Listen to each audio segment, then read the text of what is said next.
खूनी कुआं। सीमा गर्मियों की छुट्टियों में अपनी नानी के गांव आई थी। सीमा नानी के घर पहुंचने के बाद अपनी नानी के पैर छूती है और उनसे आशीर्वाद लेती है।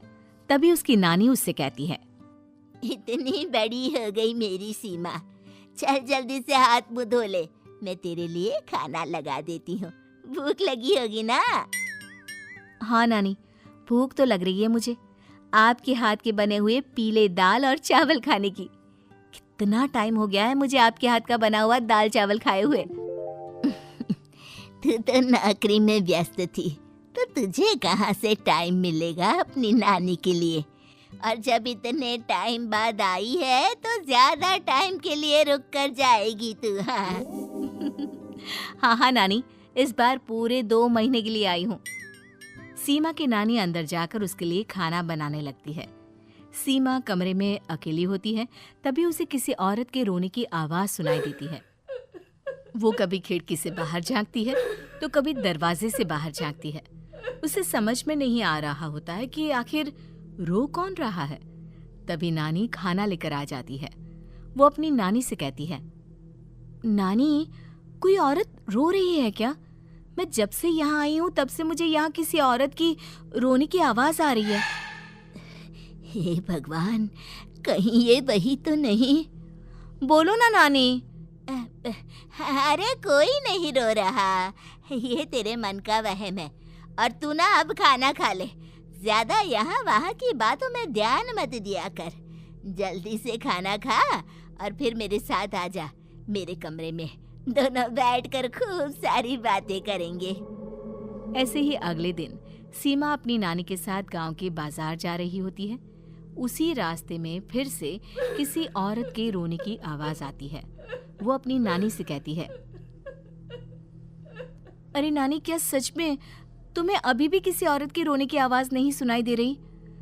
मुझे किसी औरत की बहुत बुरी तरीके से रोने और चीखने की आवाजें आ रही हैं। मैं बहुत परेशान हूँ नानी, आखिर ये कौन है? मुझे लगता है कि सीमा को शहर भेज देना चाहिए, यहाँ रहना उसके लिए ठीक नहीं। नानी बोलो ना, आप चुप क्यों हो जाते हो? सीमा, तू घर चल, मुझे तुझसे बहुत जरूरी बात करनी है। नानी सीमा को घर ले आती है और सीमा से कहती है, सीमा, कल सुबह तू शहर वापस चली जाएगी। अरे अचानक? आखिर क्या बात है नानी, आप मुझे ऐसे जाने को क्यों कह रही हो? मैं बस जो कह रही हूँ उस पर ध्यान दे। तू कल सुबह यहाँ से चली जाएगी, और ये बात मैं कोई मजाक में नहीं बोल रही। तू कल जाएगी तो मतलब जाएगी। अरे नानी, चली जाऊंगी मैं, ठीक है, पर आखिर बात क्या है ये तो बता दो। मम्मी से कोई बात हुई है या फिर मुझसे कोई गलती हुई है जो तुम मुझे अचानक से जाने के लिए बोल रही हो? देख सीमा, रात बहुत हो चुकी है और मुझे इस बारे में कोई बात नहीं करनी। चल, अब चल के मेरे साथ सो जा। सुबह की बस पकड़कर तुझे शहर भी तो जाना है। सीमा को अपनी नानी का ऐसा व्यवहार देखकर बहुत ही अजीब लगता है। उसे कुछ समझ में नहीं आ रहा होता है कि आखिर उसकी नानी उसे अचानक से गांव छोड़कर जाने के लिए क्यों कह रही है। ये सारी बातें सोचते सोचते सीमा की आंख लग जाती है और वो अपनी नानी के साथ सो जाती है। ऐसे ही आधी रात को सीमा को फिर से किसी औरत की रोने की आवाज सुनाई देती है। वो उस औरत की आवाज सुनकर बार बार करवटें बदल रही होती है और तभी उसे सपने में भी एक अजीब सी औरत की परछाई दिखाई देती है, जो इतना चीख चीख कर रो रही होती है कि सीमा डरकर उठ जाती है। वो पूरे पसीने पसीने हो रही होती है। वो अपने आसपास देखती है तो घर में बिल्कुल शांति का माहौल होता है। सीमा घबरा जाती है। वो अपनी नानी को जगाने की कोशिश करती है, मगर उसकी नानी नहीं जगती। सीमा को फिर से उस औरत की रोने की आवाज सुनाई देती है। आखिरकार सीमा अपने आप को रोक नहीं पाती और वो घर का दरवाजा खोलकर बाहर निकलती है।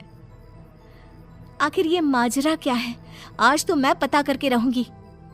अब आवाज का पीछा करते हुए सीमा आधी रात को गांव के चौपाल के पास बने कुएं के पास पहुंच जाती है, जहां कुएं की चारों ओर बेड़ियां लगी होती हैं।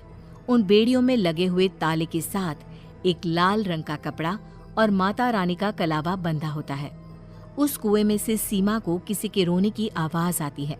सीमा परेशान हो जाती है। इस कुएं में कौन है? कौन है यहाँ? सुनो, कौन है? कौन रो रहा है? वो चिल्ला चिल्ला कर पूछती है और साथ ही लोगों को जगाने की कोशिश करती है, मगर किसी को भी उसकी आवाज सुनाई नहीं देती। अब सीमा खुद उस कुएं के पास की बेड़ियों और तालों को खोलने की कोशिश करती है और किसी तरह कुछ देर की मशक्कत के बाद सीमा उसको खोल भी देती है। और जैसे ही वो कुआं खोलकर उसके अंदर झांकती है, सीमा उस कुएं में गिर जाती है। इतने में उसकी नानी की नींद भी खुल जाती है और सीमा को पास ना देखकर नानी परेशान हो जाती है। नानी घबराकर पूरे घर में उसे ढूंढने की कोशिश करती है, जिसके बाद उसकी नानी और सभी लोग उस खूनी कुएं के पास जाते हैं और सीमा की नानी कुएं के पास खड़ी होती है। सभी गांव वालों और सीमा की नानी को सीमा के चिल्लाने की आवाज आती है। बचाओ, कोई मुझे बचाओ। मेरी बच्ची, हम आ गए, हम तुझे बचा लेंगे। नानी, मुझे यहाँ बहुत डर लग रहा है। यहाँ इंसान की कटी हुई मुंडियाँ, हाथ, पैर और कंकाल हैं और खून भी है। नानी, मुझे डर लग रहा है। आप सब मेरी मदद कीजिए, नहीं तो ये खूनी कुआं मेरी बच्ची को भी खा जाएगा। अरे मुझे तो ये समझ में नहीं आ रहा कि आखिर इस खूनी कुएं को खोला किसने। सालों पहले इसको इतनी मुश्किलों के बाद तांत्रिक बाबा ने बंद किया था। अरे पूरा गांव खूनी कुएं के बारे में अच्छे से जानता है, तो कोई भी जानबूझकर तो ऐसा करेगा नहीं। मतलब किसी ने अनजाने में इसे खोल दिया है भैया। सीमा को इस बारे में मालूम नहीं था और जब से वो यहाँ आई थी तभी से उसे किसी औरत के रोने की आवाज़ें भी सुनाई दे रही थी। कहीं सीमा ने ही तो उसे नहीं खोला। अगर ऐसा है तो फिर सीमा का बचना बहुत मुश्किल है। वहीं कुएं के अंदर सीमा रोते हुए बैठी होती है कि उसे आवाज सुनाई देती है जो कुएं के बाहर खड़े गांव वालों में से किसी को सुनाई नहीं देता। आज सालों के बाद मुझे ताजा खून मिलेगा। तेरा खून पीकर आज मैं अपनी प्यास बुझाऊंगा।